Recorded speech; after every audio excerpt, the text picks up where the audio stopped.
Hello there, I'm John Oliver, host of Last Week Tonight on HBO. Although here, I'm on YouTube, like I'm about to give the least anticipated makeup tutorial of all time. I'm sorry, but now is not the time that I share my patented contouring technique, which I call John-touring. It's about blending, it's about blends. It's about blending the makeup, is what I think it is about. Now, we're off for a few weeks, and in the meantime, I thought I would do one of our periodic reviews of this show's fan mail. Now, of course, no one sent me actual mail because I'm not currently fighting in the Revolutionary War. Or, as they call it where I'm from, the war of, well, we've still got Canada. We've still got Canada, so... Now, as always, our fan mail comes in the form of YouTube comments, the most cogent written argument for never learning how to read.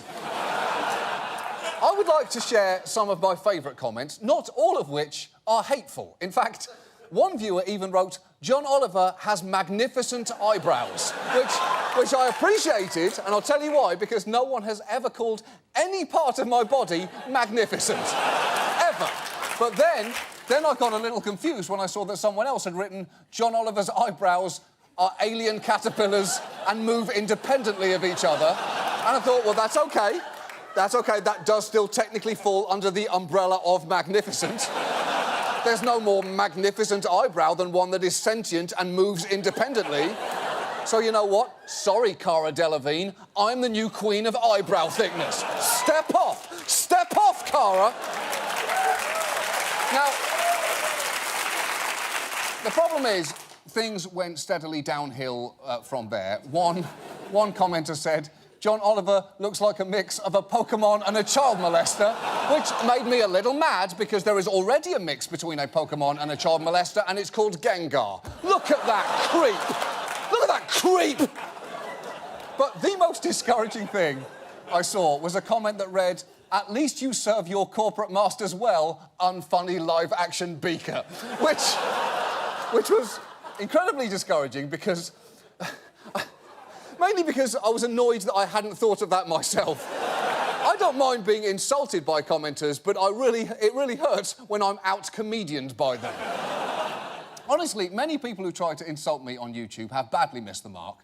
For example, someone wrote, "He's aged so much," which is just not an insult. It's merely an affirmation that I've continued to succeed at my #1 life goal, not dying in a significant way.